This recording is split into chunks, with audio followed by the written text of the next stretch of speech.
unexplained deaths of humpback whales this winter, along with dolphins, amplifying calls for a moratorium on offshore wind farm survey work along the Jersey Shore. Very sad. It needs to be looked at. It needs to be stopped and researched deeper before they proceed forward. They're pushing this way too fast. I've owned this boat for 38 years. I'm 56 years old, and I've been fishing since I was 9 years old in Cape May County. Have you ever seen the amount of whale deaths, dolphin deaths, porpoise deaths since November of 2022, prior to November of 2022? Nope. You see one here, one there, nothing as of now. It's a joke. I know. It's a joke. The reason this is going to make for a good video is because of how nuts it is. But the only reason it's this nuts is because they feel like they can get away with whatever they want and nobody's going to do anything about it. People don't understand. They say the green, but it's shell. Yeah. Huge oil industry that's dishing and rolling out, paying off for now the new green people. So they got their hand in both situations and they're playing all of us. They're the puppet masters and you're the puppets. And here, just keep paying us.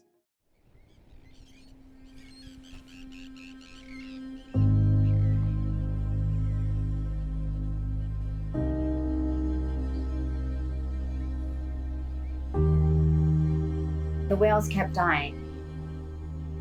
Why aren't people speaking up?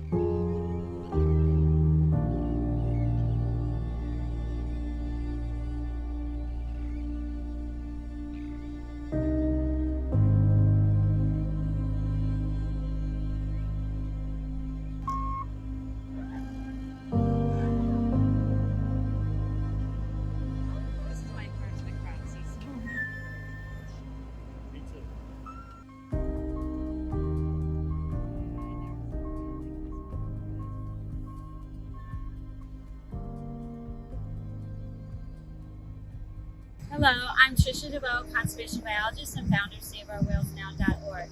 It's August 13th, 2023, 11:20 in the morning. I'm here off Long Branch with the 20th dead whale to wash up in New York and New Jersey since December 2022. This actually is the second dead whale in 2 days that died off the New York, New Jersey waters in the dead of summer. There's people on the beach. It's a beautiful day. The ocean is gorgeous. There's a dead whale on the beach and there's no media coverage. There's no press. This is news, but it's not being reported. Growing up as a kid of the 80s, Same, man. Greenpeace, I still remember the commercials. Yeah. We have to save the whales. Yeah, of course. We have to save the whales. Save the whales. Where's Greenpeace today? Where is the Audubon Society? Well, we've actually looked into that. They've received a ton in Let me guess. donations. No! Yeah. I don't believe you, Mike. Yeah. You mean they took donations from the windmill people? They did. Come on! That's They nonsense. did. Are you sure? I'm positive What of a it. shocker. We know for a fact, if this were offshore drilling for oil, Yep. and one whale were to wash up, you would have the Sierra Club and Greenpeace holding hands around that whale carcass, singing Kumbaya. But when it's a big Danish corporation that says, we're green energy, nobody's saying those things. So why are we propping them up? And at what expense? Our shoreline, our commercial fisheries, our recreational fisheries, our tourism industry? I think it's important for everybody to realize the residents of New Jersey and the ratepayers are the ones funding this entire project, all of these entire projects. It doesn't come from the federal fisc. It doesn't come from the companies themselves. It comes from ratepayers. They are monetizing our future electricity payments to pay for all of these projects. Essentially, anybody that turns on, flips a switch, plugs a phone in, plugs their car in, we're the ones that are funding these projects. If you were to go out there and poll 100 people, I believe 98 per 100 of Cape May County residents would be against offshore wind. And it's being shoved down their throats at record speed. This is the solution to a problem that didn't exist. We may destroy your way of life, but we're going to set up a mitigation fund. The whales kept dying. Why aren't people speaking up? What's going on?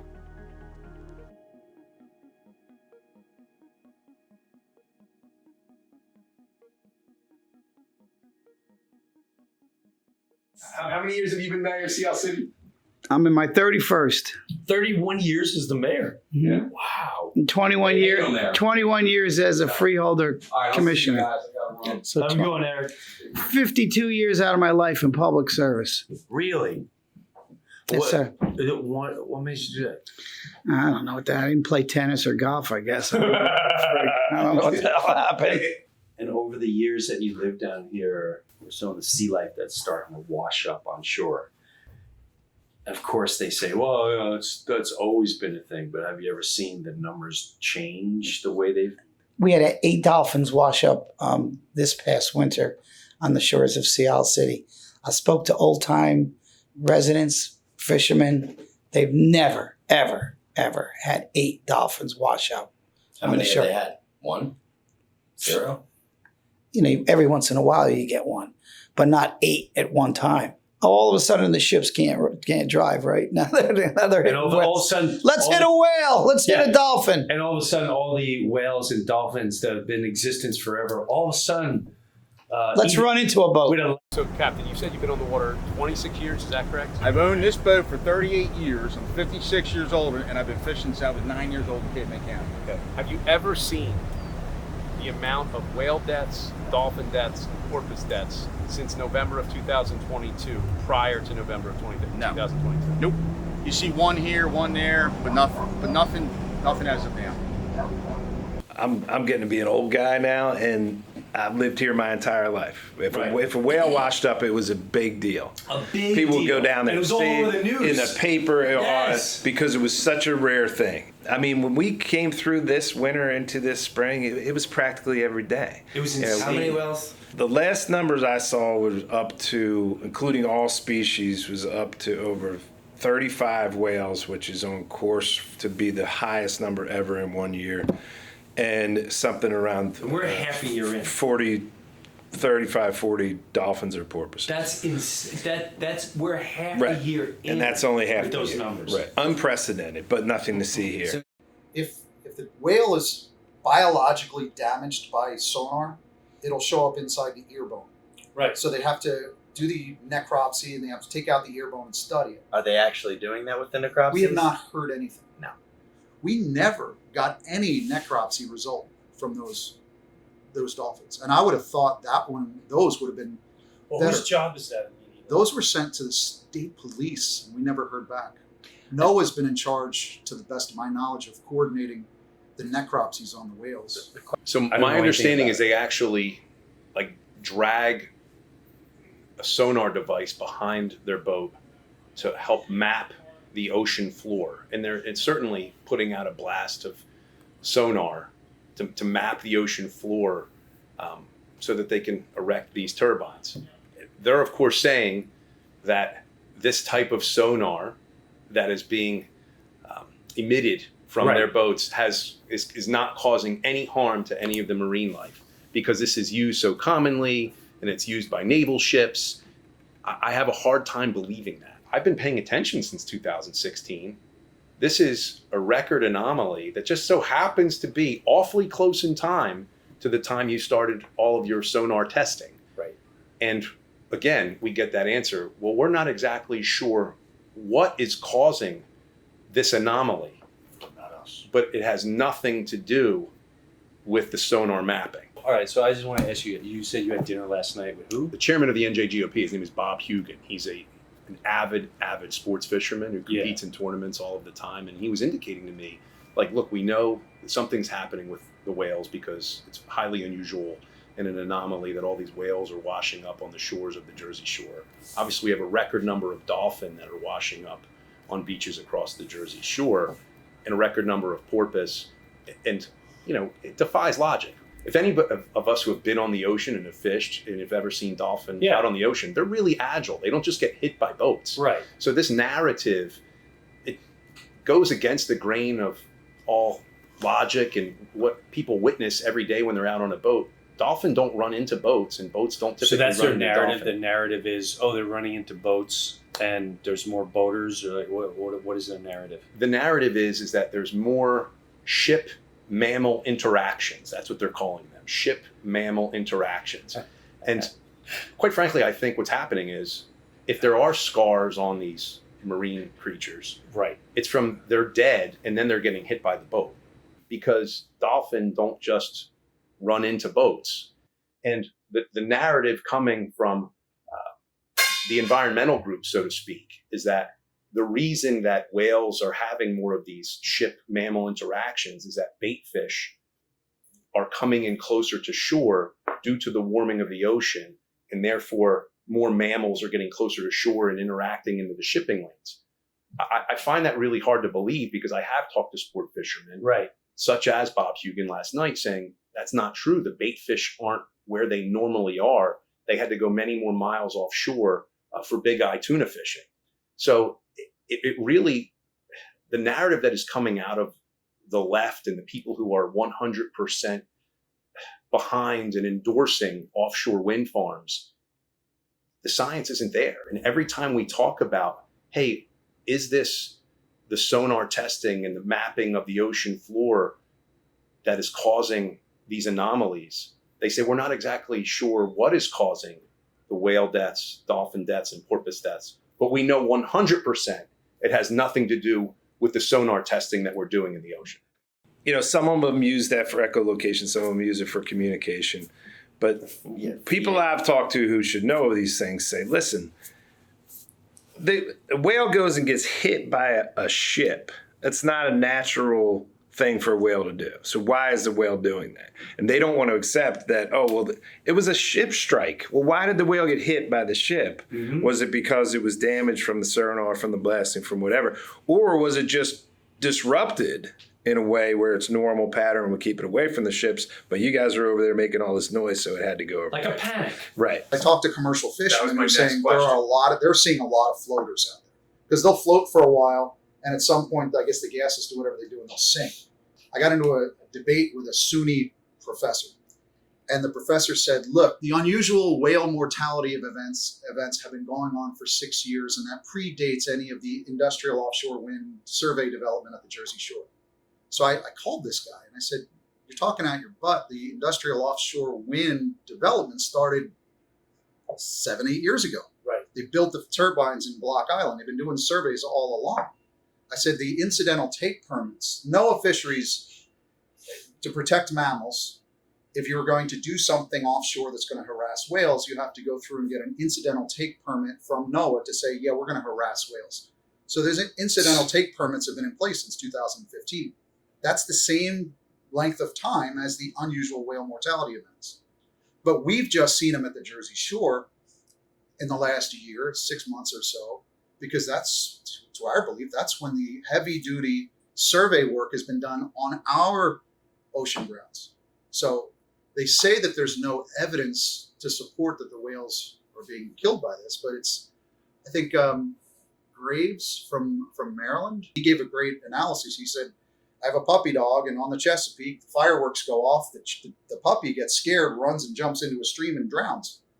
Did the fireworks kill him or did the drowning? That's right. So these whales are interrupted in terms of how they communicate. So I mentioned the IHA's, the incidental harassment authorizations. These are just numbers if you ever want them. So 800,000 animals, right? 800,000. Almost 1 million animals have been approved to be harassed. There's a saying that a deaf whale is a dead whale. A lot of people don't know. They don't know what's going on. At the end of the day, it's murder. Yes. And people just kind of like, hey, when's the ball game on? This beautiful coastline that we have, like we're seated in Cape May County, which is absolutely gorgeous. Yeah. Came here my first year anniversary. Tourism is our #1 industry. Right. Commercial fishing is a huge industry. Right. Recreational fishing is a huge industry. These are the lifeblood of the Cape May County and South Jersey economy. And yet here we have what is alleged to be a panacea for us, offshore wind, that if you were to go out there and poll 100 people, I believe 98 per 100 of Cape May County residents would be against offshore wind. And it's being shoved down their throats at record speed. No, this is the solution to a problem that didn't exist. So the first thing I became aware of that sort of stopped me in my tracks was how far along Ocean Wind 1 was off of Ocean City down here. So the Orsted project was taking final comments on federal permitting. in late August of last year. You know, some of the grassroots groups and some of the environmental groups had pushed for an extension period to give comments on this 3,000-page document that enabled, you know, federal permitting for Ocean Wind 1. The window to comment on was originally 45 days, and they gave them an extra 15. So you had 60 days to comment on a 30,000+ page document. 3,000 or 30,000? Three. Yeah. For that project, and that's one of the first ones in New Jersey. So I'm on the Fisheries Council for the state as well, so I've been fighting this wind problem for a long time. And now all of a sudden, now that the whales and the dolphins are popping up dead, everybody's starting to wake up and say, hey, wait a minute, these windmills are a little bit of a problem. And I'm like, I told you. Where were you guys 2014 and 15 when we were giving you guys information about the upwelling, about the sediment, about this isn't green energy, this is all a farce, this is all a scam. And finally, everybody's starting to wake up finally now, which is great. But I hope it's enough time. We're in the 12th hour. We're in the 12th hour. We're in the 12th hour. Correct. In my opinion, out of all the years that I've been fishing and the science and history that I've seen and everything, it's going to devastate the East Coast. They do 3,000 of these things, it's going to devastate the East Coast. 3,000? That's what they're talking. They're talking from Montauk to North Carolina, 3,000 windmills. Which, if you go talk to the companies are like, oh, well, you know what? We're only putting 98 of them. And I said, yeah, well, that's your project. What about the next project up? They're putting 100. What about the next project up? They're putting another 100. What about the next project up? They're putting another 100. And then you go add it all up, and you got 3,000 by the time it's all said and done. 357 wind turbines, 2 times the height of the Washington Monument. What's that, the Empire State Building? Yeah. That's 100 stories. Yeah, that's how tall they are. And it's not like they're just tall, they rotate. Right? So they're visually impactful. There are actual visual simulations in the report of what it will look like. Okay? Right. Actual photos. And I'm like, dude, has anybody ever actually looked at these photos?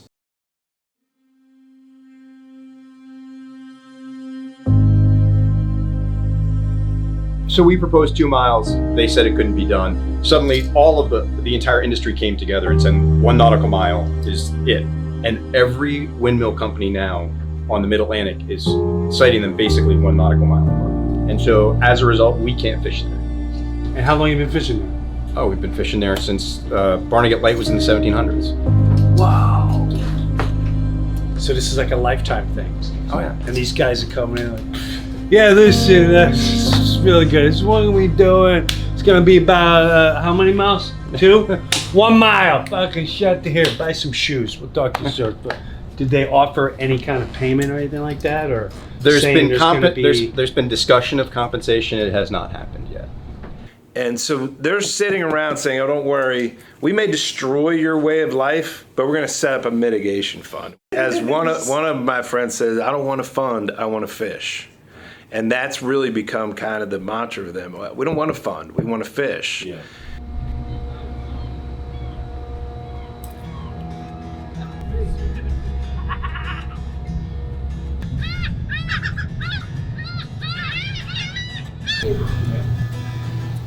It would all be pumped into these bins that are over here, sorted out, boxed up, and shipped off to the blast freezer. And with the upgrades that we've made over here and this entire room behind you gives us a capacity of 350 tons a day. Jeez. It's doing okay. The issue is trying to keep the facility operating all the time. That's the trick.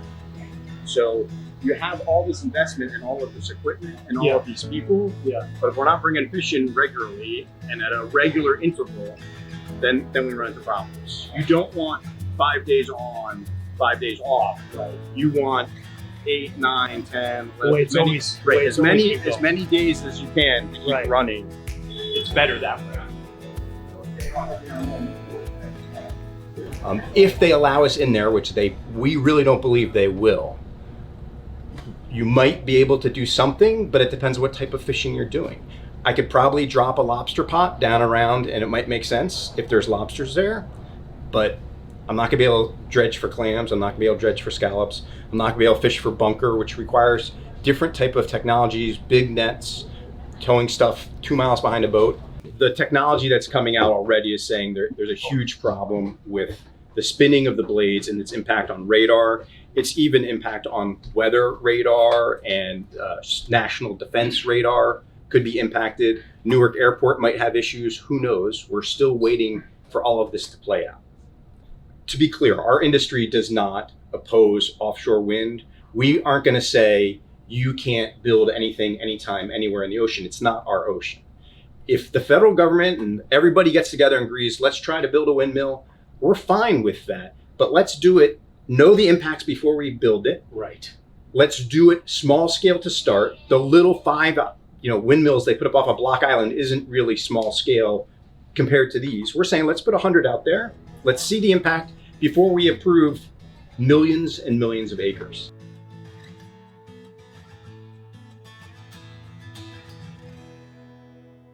They've evolved since the one Atlantic Shores, which is going to go from Atlantic City up to the top of LBI. That just came out mid to late May. They gave a 45-day window, and they never extended it. That is 6,000 pages long. What's in a report like that?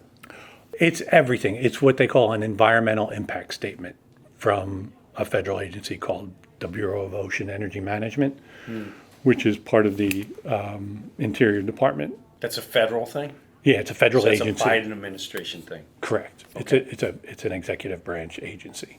So 3,000 to 6,000 Pages telling- document, an impact report. So that sounds like everything legal, everything technical, everything legislative, anything that's Right. So they have the underlying, I guess, act and legislation is the Offshore Wind Economic Development Act that goes back to the mid 2000s. OWEDA is what they call it, Offshore Wind Economic Development Act. OWEDA. Yeah, and that enables offshore alternative sources of electricity generation on the coast of the United States. So to be enabled to do that, you need to go through a process whereby you get basically the blessing of the Bureau of Ocean Energy Management to proceed with the project after passing their environmental review. And I said, well, could you just, because I'm a research guy, this is what I do, this is my business. Right. Could you just send me the material that you're relying upon so I can read it? I'm Chris Placitella. I'm a trial lawyer. I've dedicated my professional career to representing people who have been injured by defective products, environmental contamination.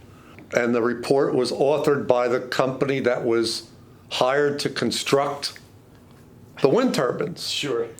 I guess no one ever thought I was going to read the report. So I sat down and, like I would do in any lawsuit, I poured through the report. The report kind of is like a legal disclaimer. Like if you get to page 2000 in the report, you'll see that it's almost like a disclaimer where they're saying, well, you're going to see them. They are going to industrialize the shore. They are going to negatively impact the shore. It says that. Says that. Look, I'm saying, I don't think anybody ever got to page 2000, all right, it's the report. And maybe it was buried in there deep in the report for a reason, but if this is the report that people are relying upon right, to say that they're going to have no impact, I'll take this to court all day long. I told Orsted in one of the meetings we have this thing called tourism. We know how it works. We know how fragile it is. Yeah. Over the years we've had oil spills. We've had medical waste. We've had these things that have shut down the beaches in the summertime. And it's catastrophic for our small businesses. And you have 3 rainy weekends in July. Some of these small businesses they can't pay college tuition that year. You don't know what this is going to do to that. Right. And you don't care. No, they don't care. It's a risk we're not willing to take without a fight. And look, if we can ultimately protect all that, through this litigation and other means, that'd be great. If we get to the end and we haven't been able to stop it, then we know we did everything we could to try. And I think that's important. It is important. We talk about this potential 15% negative impact on the tourism economy, and that comes from a survey that was done of that question for tourists. Will you go to a place where you sit on the beach and the horizon you see windmills? And it gets worse the closer they are. So in other words, if they're 30 miles out and you can just barely see the top of them, people don't really care much about it. If they're 5 miles out and it's just massive, people aren't coming at all. And it's a scale. So these will be, if they build Ocean Wind 1 and Ocean Wind 2, the closest ones will be about 8 miles from shore. Listen, you just put BOEM, visual simulations, Atlantic shores, Ocean Wind 1, you'll find all the pictures. It is striking what the horizon looks like once these are there. So literally at night, the horizon will be a mass of blinking red lights, the entire horizon. So all of these things add up, right? And you could say, oh, wow, what's 15%? This study is cited by Ørsted on their website. If you put in Ocean Wind 1 tourism to Google, you'll go to that page. Europe is ahead of us, right? They've launched this experiment several years ago. So it's not, I like to come back to, we're not just making this up. What we just talked about in terms of tourism was a study that Ørsted includes on their own website, right? So that's not us. That's us looking at a study they provided. 15% to them doesn't seem like a big loss. 15% of a $7 billion tourism industry is massive. It will put people out of business. Of course.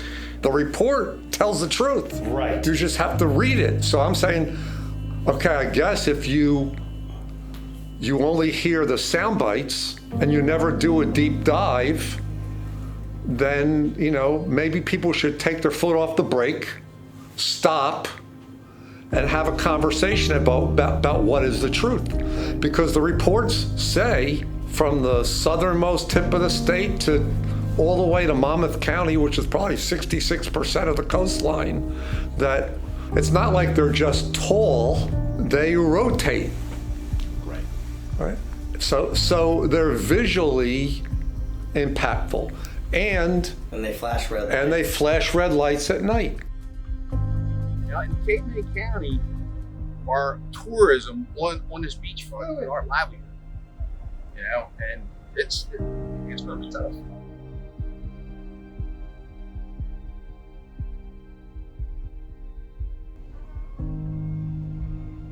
Hello, I'm Trisha DeVoe, conservation biologist and founder of SaveOurWhalesNow.org.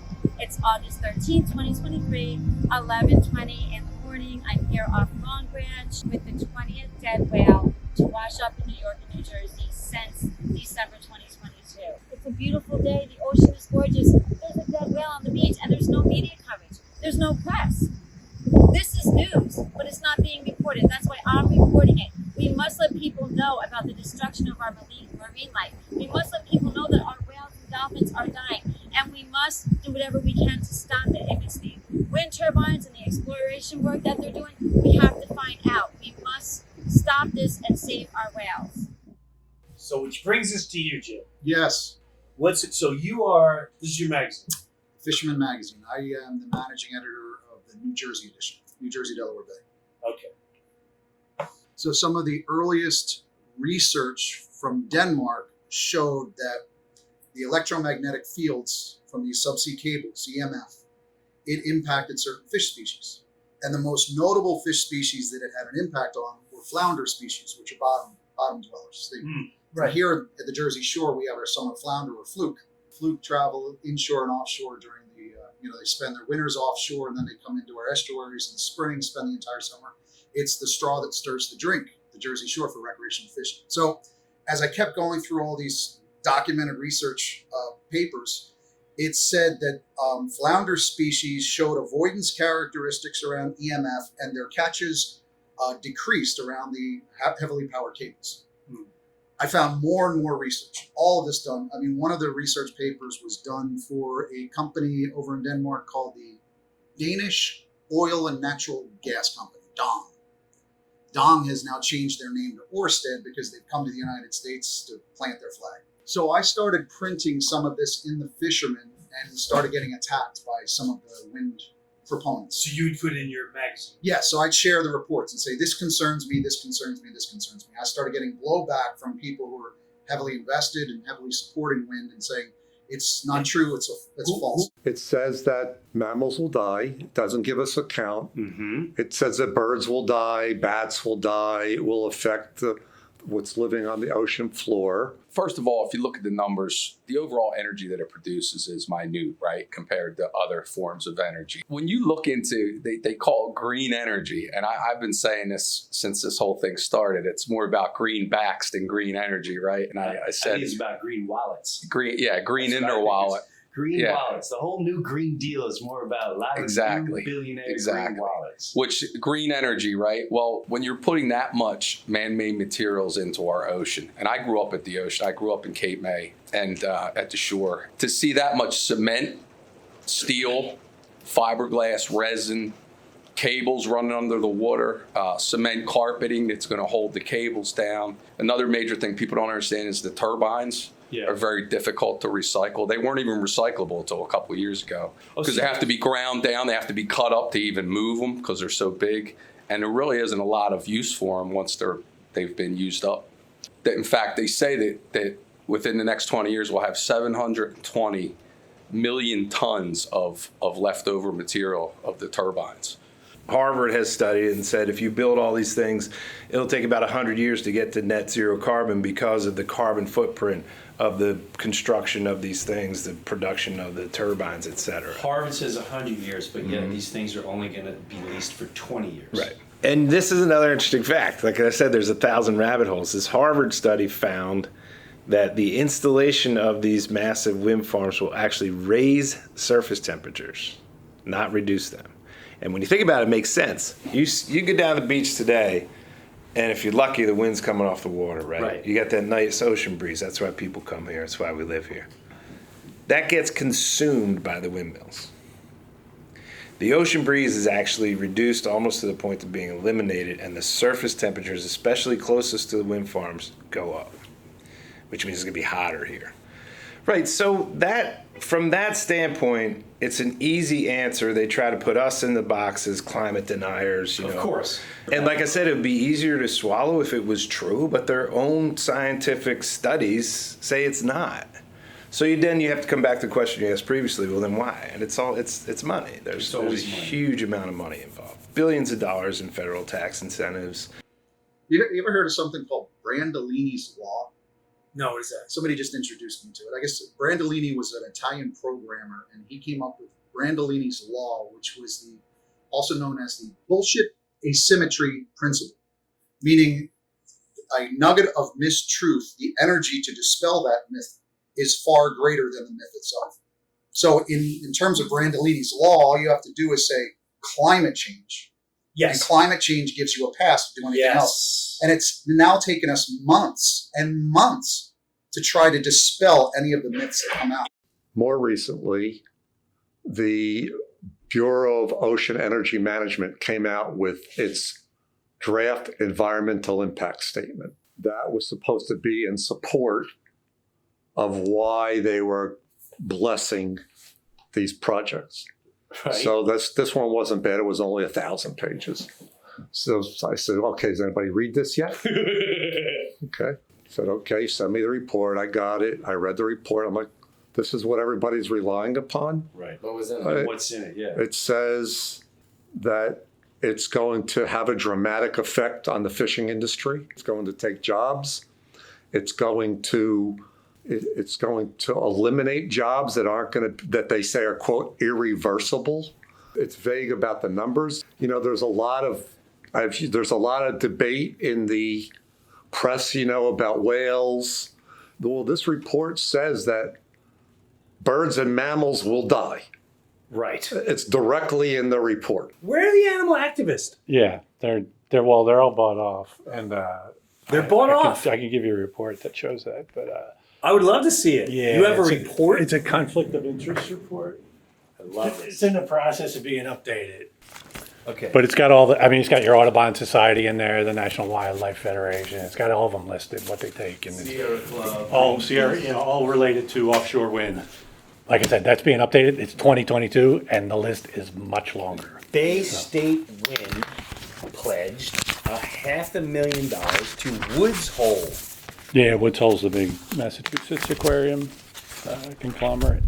Vineyard Wind donated between $5,000 and $9,000 to ELM, who was a premier sponsor of the 2020 Commonwealth Leadership Awards of the Environmental League. The gist is they come in with a lot of money and throw it around And they because buy everybody. there's a lot of money involved in The National Fish and Wildlife and Foundation NWFS. invested almost $400 million in more than 900. What is this part? NFWF dedicates funding to conserve the North Atlantic right whale, but doesn't mention wind turbines as a threat. Did anybody offer you, like, saying, hey, look, if you allow the trunk line in Point Pleasant Beach, we'll give you this? Did you get any of that? So, in a roundabout way. These wind projects have submitted detailed charts with marine life broken down by species that they anticipate will be harassed. That's the term they use in these documents, harassed and harassment. Changing breeding grounds. Harassment includes causing marine life to move away from feeding areas, and harassment includes disrupting behavioral patterns and even impacting breathing. And so I personally called the Bureau of Ocean Management to find out more about harassment, and their answer stunk as well. When I asked them how there could be thousands of marine animals harassed in a manner that affects their breathing, scientifically affects their behavioral patterns, and causes them to change their location, yet they can't make a connection that the same disruptions could be causing more boat strikes, they only had silence. When I asked why they aren't even willing to take a pause to get to the root cause of all of this, they said that was the administration's decision. So going back a couple of years ago, you start seeing all the local elected official groups that we have in New Jersey. We have the New Jersey Conference of Mayors, okay? We have the League of Municipalities, which is all the towns around there. We have the Ocean County Mayors Association, all these groups.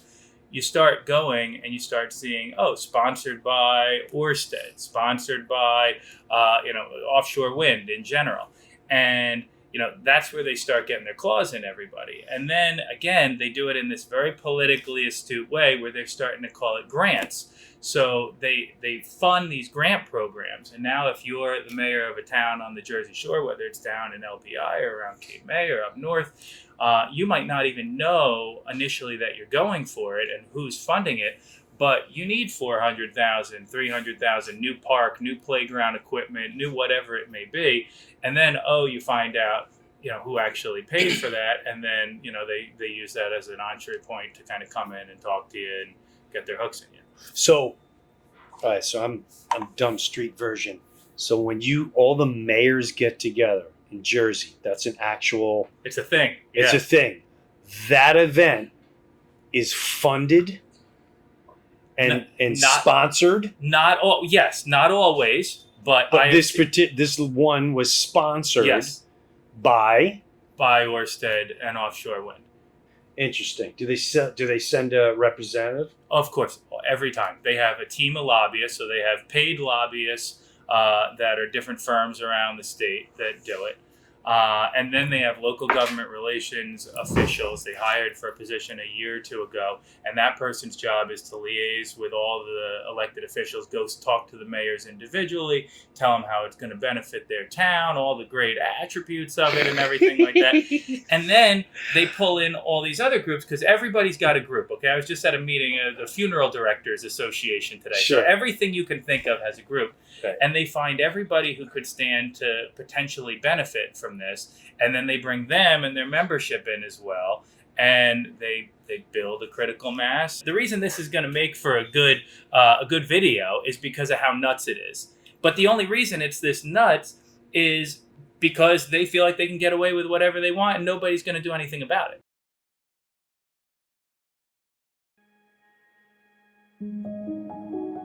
So the first thing, I guess, act in legislation is the Offshore Wind Economic Development Act. That goes back to the mid-2000s.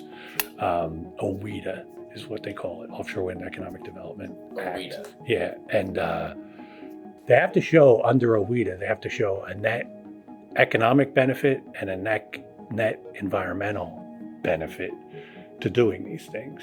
And to get there, they make a lot of assumptions, and that enables offshore alternative sources of electricity generation on the coast of the United States. To be enabled to do that, you need to go through a process whereby you get basically the blessing of the Bureau of Ocean Energy Management to proceed with the project after passing their environmental review. So Murphy, as a representative of the New Jersey people, is bailing out a foreign company. For what reason?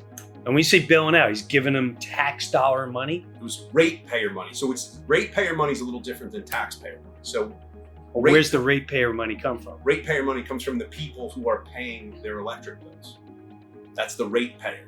Wouldn't that be citizens? So in theory, if you lived off the grid in a shack, you wouldn't be a ratepayer. Okay. So basically every citizen in New Jersey. Right. They've already been subsidized.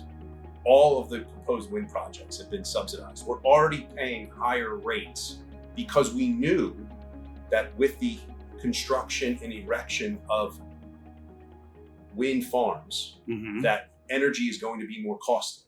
We know that. That's not something that's a guess. We know that for a fact. There's an additional $1 billion. That's $1 billion that was just signed into law, that instead of going to the ratepayers, passing through to the ratepayers, instead of going to citizens of New From- Jersey. So this was federal, the Inflation Reduction Act. So that money now is going to Ørsted, because they threatened, hey, if we don't get this $1 billion, we're abandoning the project. And Governor Murphy, in his avarice, is the best way to put it, to become first in green energy.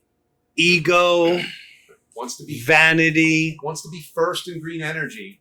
Instead of calling their bluff, power at that poker table, we should have called Ørsted's bluff, in my opinion, and said, okay, if you can't do it, we'll find someone that can. You better believe they would have said, okay, we'll do it then, I think. And if they can't do it without an additional $1 billion in subsidies, then the idea was bad to begin with. Right? I mean, but Governor Murphy signed it into law. An additional $1 billion, instead of passing through to the ratepayers, now went to Ørsted so that they can potentially destroy our coastline, our commercial fishing industry, our recreational fishing industry, and our tourism industry. This is an additional $1 billion in subsidies going to a foreign corporation, which also begs the question as to whether this is fiscally responsible to even have this project. It further begs a different question is, were there other corporations that said, hey, look, this isn't possible for us to accomplish, not knowing that they were going to be propped up with more and more subsidies on the backs of the ratepayers and the taxpayers of the state of New Jersey. I don't know if you saw this. I did a really cheeky thing that should have gotten some national news, but it didn't because nobody covers guys who are allegedly conservative like me. I sent the BPU president an atomic pin because he showed up to the budget hearing with a wind turbine pin. But now here we are, and again, I sent this letter to the BPU president, Fiordaliso, who proudly wears the pin. That's the guy who wore the wind pin. The wind energy lapel pin, and I sent just no integrity, could care less, in your face. In your face. And they're supposed to be independent arbiters that sit in a quasi-judicial manner, which is extremely disturbing to me. Wearing a wind pin. The only thing that he was missing was 2 double middle fingers in your faces. You can't make this up, can you? You can't make this up. It'd be like if the general public saw that, they might. That's something that would turn over tables. Well, here's the thing. It should. So yes, it should. I sent a Freedom of Information Act request to the BPU, Bureau of Public Utilities, because I thought that one of the missions, when you decide you're going to go in a certain direction, is you're going to do kind of a economic analysis. You know, is this good for the state? Right. Not is it just whether or not it's going to lower or raise utility rates, or, you know, but overall, what is the effect on the economy, right? Did you look at how it's going to affect property values? Did you look at how is it going to affect the fishing industry? Did you look in, you know, how it's going to affect the local businesses? Now, people say, oh, when you say property values, Chris, you know, that just means you're just worried about the people. I say, yeah, but think this all the way through. If New Jersey, who boasts of having the best school system in the country, if the school system for the state of New Jersey is driven by property taxes, if that's what's driving the education of our students, and then all of a sudden you drop the property value down the entire coast, then where's the money going to come from to fund the education? Which is one of the questions I'm asking. Like, did somebody do an analysis? If the property values all take a 30% hit 30 miles in, then how are you going to fund education in the same way, right? You're going to have to raise taxes across the board? I don't know. So when we asked the BPU, has anybody done this analysis? And after multiple requests for extensions, I finally got a response back, no, that's, you know, we didn't do that. They managed to, you know, you have this impression of we're going to, like we were talking about, it's free energy. Just put a windmill up there, capture the wind. But it's not free energy. It's costing all of us billions of dollars. And people also have this expectation, well, you know, you don't have to burn oil or gas to get this power. You just use the wind. So prices are going to go down. No, they're not. Prices are going up. And you know why prices are? So on top of prices going up, which we already knew was going to happen, then they took that extra money and gave it back to the wind company. So our power costs more and the subsidies go higher. I would like to say, you know, I think an inconvenient fact in this is, you know, electricity rates are regressive. You know, that is, the higher rates hit the lowest income residents the hardest. You know, these include the working poor, blue collar, middle class, seniors on fixed income. So higher rates, we're all going to pay much, much higher rates, magnitudes of 4 to 5 times. The more power, offshore wind power we add, that's only going to add to this. To you know, to turn to a company that signed a contract to agree to provide power that is already above market rates that we're paying for, and to give them another windfall is not something I don't think anybody here signed on for. I don't think anybody here was campaigning on that. And I think, you know, the harms and costs put upon the very citizens these projects are supposed to benefit, they need to be exposed and they need to be brought into the sunlight. Those freezers cost a fortune already. To get to that temperature and keep it that temperature. And if you have intermittent, unreliable energy sources, what happens if something goes down due to an intermittent, unreliable source of energy? Which no one knows yet if that's a possibility. Untested waters. And we don't even know what the price of power is going to be yet either. Nobody's able to tell us that. It's crazy. Well, we'll make sure we'll take care of you. My fear is, again, I don't believe that our infrastructure is really new enough to handle all of this energy that's going to be intermittent in nature. Where we should be focusing is on the grid and making sure our grid is updated and making sure our substations are upgraded, because they're old and decaying. And that's where we need to focus. New Jersey, we don't have to go to Denmark to find these. We can go right to Camden, New Jersey, to Holtec. They make small modular reactors, which I think is the future of green energy. You don't need to destroy your ocean. No whales will be killed. No dolphin will be killed. No porpoise will be killed. They'll still be able to fish. There's no concerns about radar. right? Yeah. You can have small modular reactors, and they're made right here in New Jersey. What's really bothersome to me is, look, Governor Murphy wants to be first. He wants to be at the forefront of offshore wind. What concerns me is it doesn't appear to be that there was a whole lot of research done as to what this could potentially do to our environment. And look, I'm against offshore winds, but even if one isn't 100% against offshore wind, we should be handling this in a very scientific and methodical manner to make sure it's not going to destroy our ocean floor, where scallops are harvested, oysters are harvested. It's not going to destroy our commercial fishing industry. So the state legislature passed a law sort of in the middle of the night to push counties and municipalities, local opposition out of the way. And it's kind of like the Avatar movies, you know, the big money and the government comes in and pushes the locals aside. Correct. We don't want to hear from you. It makes the locals the bad guys That's right. and the evil, even though they've been living there forever. They know the land, they know the spirit, they know how everything runs. That's right. We don't care what you think, we need you out of the way. So you're saying when that company came, before even going to a governor or on a bigger level, they have to get past the counties first? They used to before they changed the law. When did they change that law? They changed that law at the end of 2021, I guess, at the beginning of 2022. Around Who changed the law? The state legislature. There are big interests at stake here, right? Billions of dollars, literally, at stake here. So are morals and ethics and pure life. But you know, there is a breakneck speed agenda that comes out of Governor Murphy and through this legislature to get this done as fast as possible. Why do you think Governor Murphy wants it passed so fast?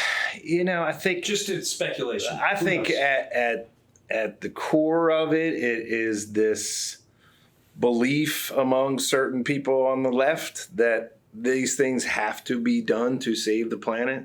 We essentially took away home rule and granted eminent domain powers to a foreign entity. Yeah. To a foreign entity. And the two politicians on the Assembly side and the Senate side who helped guide that through lost their election. And were mystified at how they lost their election. Home rule is like our 10th Amendment within the state of New Jersey. It gives us that power in a municipality to say what's in our best interest. In our town, we say no. So within a period of a few days, they shepherded this law through Trenton and took away the home rule authority from the towns and said, we're going to do what we want. On that issue alone. On that issue, yes. Specifically to get a trunk line into Ocean City. Terrible precedent because you can do it for anything. You can do it for that. What's to stop you from doing it for anything? It took away municipalities' authority to govern itself. Correct. And granted eminent domain powers to a foreign corporation. In fact, one of the things that got me engaged was I saw a bill was coming through, this was a couple of years back, that was going to take away our home rule, our ability to actually zone out a lot of this stuff, like the cables coming on shore, which are really disruptive because they have to. So who writes that bill? Who wrote that bill up? Well, the Democrats in the state legislature, and it was a Senate bill. So I called up the Senate president, and to his credit, he called me back, Senate President Sweeney at the time, and I said, this is going to destroy my town. What are you doing? And he said, don't worry. He goes, it's not going to come ashore in Point Pleasant Beach. And I was like, I get that maybe you're telling me that and whether I can take that for face value or not. But if you're just going to put it a couple towns north or a couple towns south, it's going to be just as disruptive to them. You know, so you don't want to get into this position where they're telling you, oh, don't worry, it's not going to affect you directly. It affects everybody. Of course. It's a joke. I know. Right, joke. Murphy. Yeah, I got a couple other choice names for him. I think a lot of people do. And follow his money. His wife's got a company overseas. She's got contracts with quote unquote supposedly Orsted. You know, that's popped out in the news not too long ago. No. She has, yeah. It's her Murphy's company. wife. It's her company. Murphy's wife is. Is that a fact? That's what the news said. No kidding. They said her company, I forget where I saw it. It was on Fox News or somewhere. That's our other venture, the Tiki Boats. I forget where I saw it. Murphy's wife has a company overseas Supposedly, indirectly, they have contracts with one of the windmills or wind farms, so on and so forth, overseas. And That would make a lot Testa. of sense now. Testa. Hey, Mike, did you You hear hear this one? about this? Listen to Murphy's this one. wife has a company that has contracts interrelated with Orsted. I was unaware of that, right? I've heard the rumor, but I haven't heard that it's necessarily true. And there's a corporation that has the same initials in the corporation as his kids, right? As a company that Governor Murphy allegedly has, that's like either an S corp or an LLC. And it's very similar. For some reason, Can he be audited? Can't they have like forensic accountants on that? Of course, there could be, and I think. But if there where were would that have if to there were come any from? real meat on that bone, I think it probably would have come out. Really, like Halliburton? Sort Who of would have like, brought it sort out? of like the way that came out before we went and invaded somebody. Who would have Sort brought of it like out? Enron. And Enron? Yeah, sure. Here's what I will say, and I'll be glad to be on record about this. Nothing is more New Jersey than when Governor Kane was on the beach. That's the most iconic political commercial in the history of the state of New Jersey. He has his white cable knit sweater on, and he says, "New Jersey and you, perfect together."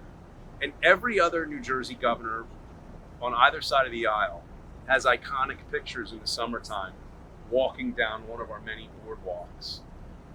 And where does Governor Murphy go? To his villa in Italy. To his $9 million villa in Italy. That's where he goes. You could dig into the background of Orsted and the fact that Goldman Sachs was once a major player in that space with Orsted. Explain that to me. I don't know about that. Well, over time, there have been various financial interests that have gotten involved in wind, and that's one of them. That's the world Murphy comes out of. I'm not saying anything. Not saying he is. I'm not saying anything corrupt is going on. No. But It's that's interesting coincidence. That's right. That company got involved. It's huge money. And when you have that kind of money floating around, I'm again not saying anything corrupt is going on, but that creates influence. All right, and it creates access, and that's what's happening with wind in New Jersey right now. Is there's a lot of influence, a lot of access to elected officials. What do you got about turbines? So I got into this with my dad, who's driving the boat right now. Longtime fisherman. I've been working on this boat since I was born. So I worked here as an adult for the past 15 years, helping out doing fishing trips and booze cruises, and that's our livelihood. I got into the wind stuff a couple years ago on account of the fishing industry and going to meetings with my dad. My favorite story I always tell, and why I'm so dedicated to it at this point. We went to a meeting back in 2018. It was the first one I ever went to. It was with Orsted. It was a meeting for fishermen to give fishermen's information session. It was a bunch of the same old propaganda that we've been hearing for 5 years. No answers. They had no scientists on the board. They had no fisheries experts. And we came with questions and cold pool mixing, EMF, how it affects some of the fish that we target, the sediment plumes that are known in Europe. Lots of just unanswered questions, data that doesn't exist yet. They basically told us they have to build them for us to understand. So we're gonna build? No, well, you don't worry about it. We're gonna build it, then we'll figure it out. Yeah. That was the answer she kept getting. Yeah, but I think my favorite line that sticks with me to this day is, my dad, spoke up quite a bit in that meeting and was given a lot of pushback. And basically they got so frustrated with us that a representative from Orsted, I'll never forget it to this day, she said, well, listen, this is coming whether you like it or not. And that was in 2018. And, here we are 5 years later. I never thought it would get to this point, but this is our life. It's real life for us. So the biggest problem is that there's so many unanswered questions, and it's our livelihoods that are the experiment. To my personal view, wind energy doesn't work. It's not it's not efficient. It has a very low capacity factor. Much better options and energy sources for clean energy. Nuclear is my number one. I always throw out. It's not worth the experiment. There are actual visual simulations in the report of what it will look like. Okay? Right. Actual photos. And I'm like, dude, has anybody ever actually looked at these photos? Right. I mean, for example, off the coast of Breuer, which is 9 miles out By the way, these same companies, as I understand it, in Europe, they're 35 miles out. 35 miles 35 miles out. These are 8 miles out? These are 9 miles out off the closest spot off the coast of Breuer. So I said, and look, if you go in the report, for example, if you go in the report, I actually made a video, which I'm going to put out within a week. Okay. Right?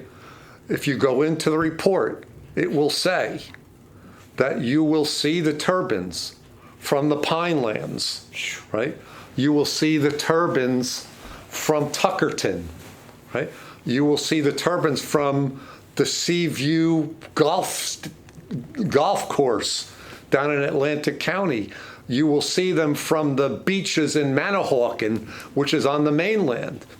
You will see them from the mainland on the opposite side of the Barnegat Bay. There's actually a quote in the report that says, the only way you will not see these turbines if you're at the Rutgers field station is if you turn around and look the other way. If you were to go out there and poll 100 people, I believe 98 per 100 of Cape May County residents would be against offshore wind.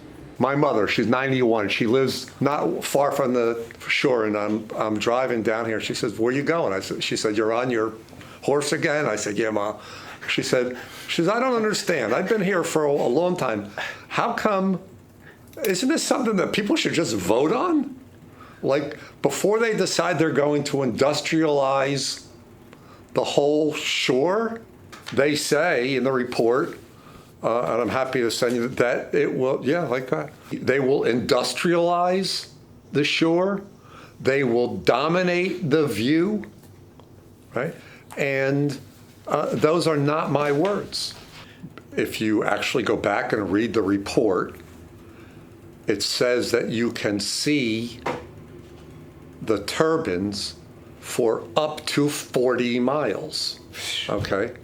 40 miles. So if the turbines are 9 miles off the coast, that means you can see them 30 miles in, so long as, you don't have a building in front of you. Look, I think the average person, if you just talk to the average person out there, they know that, okay, there's a windmill issue somewhere. Some of them just vaguely know it's clean energy. Some of them vaguely know the wind and the whales and everything along those lines.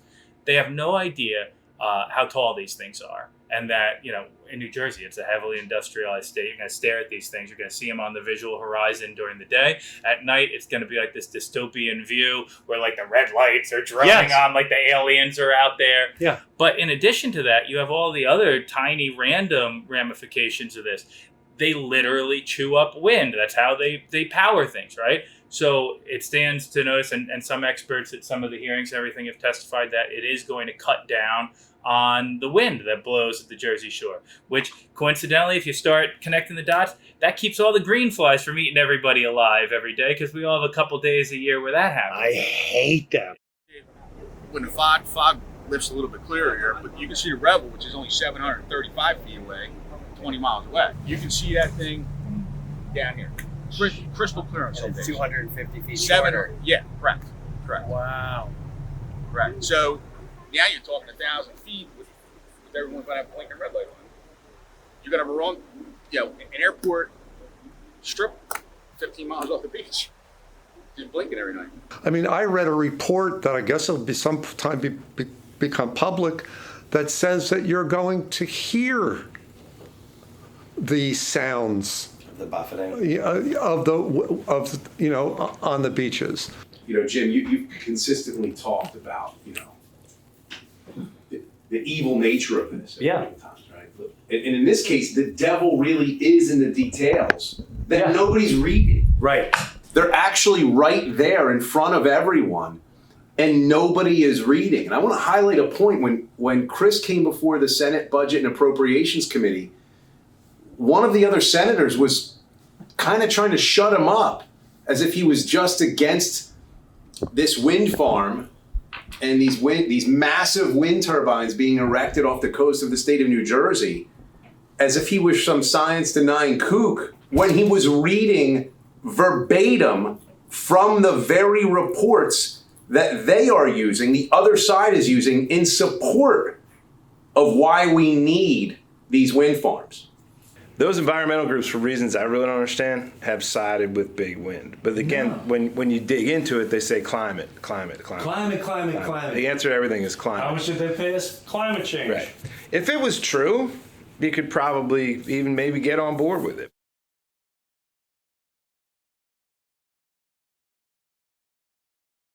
That's what baffles me more, is this where we're going as a country, where we just allow corporations to do whatever they please to land, to people, to mammals, to sea life, and all they have to do is say, hey, it's for energy, hey, it's for green, hey, climate change. And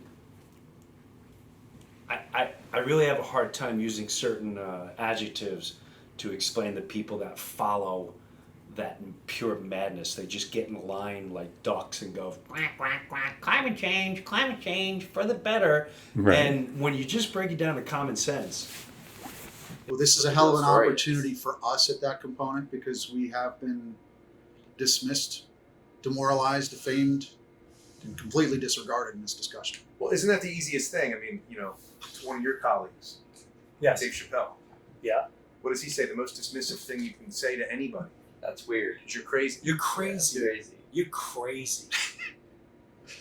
He's one of these wacky doodle, tinfoil, conspiracy, flounder loving. Good Lord. Yeah. Well, I've been told I'm a shill for big oil, that people should check my donations because they're positive that big oil is funding me to be against offshore wind. Yet the companies that are doing this used to do, they're still doing fossil fuels. Right. Dong is still Dong. It's just called Ørsted. And then you've got Shell is involved in this too. They're all the same. They're all the same. They're companies. energy companies. But this is that's a lot of things that people don't know. no, they don't. Yeah, I mean, I get in that debate with somebody who say, "Well, at least I'm supporting green energy and not the oil companies." Shell. I was like, "Come on, man." Right wing, left wing, same bird. Yeah, that's exactly Professional right. Professional wrestling at its best. Yeah. That's a good Professional one. wrestling at its best. There's probably nobody more environmental than Beachtown mayors and Beachtown legislators who have it in their district. You recognize that the livelihood comes from the ocean. You recognize, you feel a connection to the ocean. We're some of the most environmentally friendly people that there are. And to the point, when they wanted to do oil derricks and oil rigs and gas collection out in the ocean some years back, pretty much most Republicans in all the beach towns, regardless of what position they were all against that too, because they recognized there was going to be sonar testing. And everybody said, oh, sonar testing would be bad. And everybody said, oh, there could be environmental impacts, and oh, it would hurt tourism.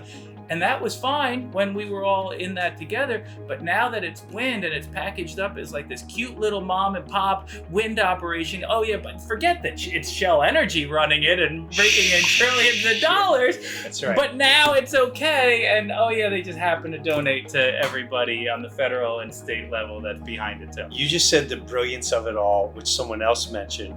People don't understand. They say the green, but it's Shell.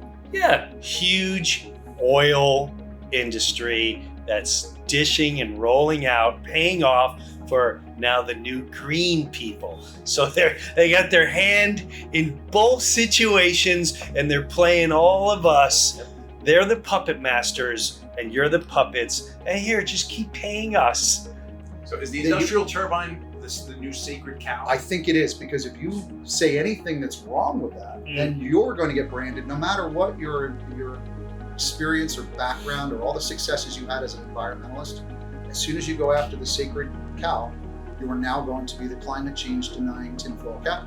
This is the funniest part of it all. So you have all these people that are hook, line, and sinker with climate change, and we gotta get rid of, and we gotta go all electric. How dare you? And how dare you save the earth? But meanwhile, they're not telling you the amount of oil that they're using and diesel fuel for all these things. Transformer oil, diesel fuel, sulfur hex, I can't even pronounce that. SF6, that's the most dangerous substance known to man for carcinogen, or most carcinogen producing What is that?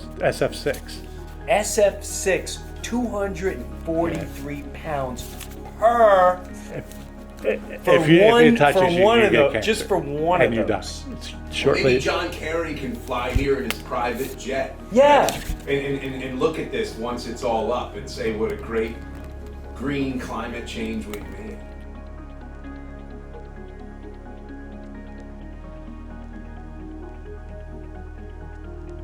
We're at a critical point right now. We need to keep raising awareness, so I appreciate the opportunity here today. Most of the Jersey Shore is becoming aware of what's going on, at least this summer. I don't want to say I'm confident, but I think I am, that we have serious legal challenges that may push some of this back to the beginning of the process, which is time. And time is the thing that's not on their side. Time is the thing that they're constantly fighting. And from what I understand, they're already behind where they want it to be. They have investors they have to satisfy. And they keep saying, well, as long as it can be profitable, we'll stay in it. And that's a lot of what this bill was about, to give them this money, because their investors are very nervous. And, if they reach that point where they can't represent to their investors, their publicly traded company, honestly, that it's a profitable project, they said they'll get out of it. So there's a lot at play there. There's a lot still to happen. And, people are getting more engaged every day, and I think that'll continue to grow. It'll be in New Jersey. It'll be fought at the ballot box this fall. Every legislator in Trenton seat is up for re-election this year. There's no federal seats on the ballot. There's no governor on the ballot. So we're going to make this a one-issue election. And by the way, there were Democratic senators who voted to put us, for a break. Right. And did not jump on this. So, I'm hopeful. I'm the eternal optimist that we can still do something in a positive way, but that's going to take people's awareness. My guess is what's going to happen, and I hate to see it happen, is once people actually see what happened in the first phase, their heads are going to explode. So it's a transitional summer, and we're making progress. So I'm positive. It's the truth will prevail. This is an American story. This is what happens when you have your congressional leader, your legislative leaders, your county leaders, and the people of Cape May County and of New Jersey pulling in the same direction. But I can tell you there's not a finer group that can be assembled anywhere in the United States of America than this group right here. This project was going to be devastating to the economy of Cape May County. It was going to be devastating. And yet, people fought hard. They pulled together. And they said, no, not here. And we're not against clean energy at all. What we were against is destroying our coastline. This is a long and hard-fought battle, but the war is not over. We must be ever vigilant. We should be asking questions, and we deserve answers to those questions.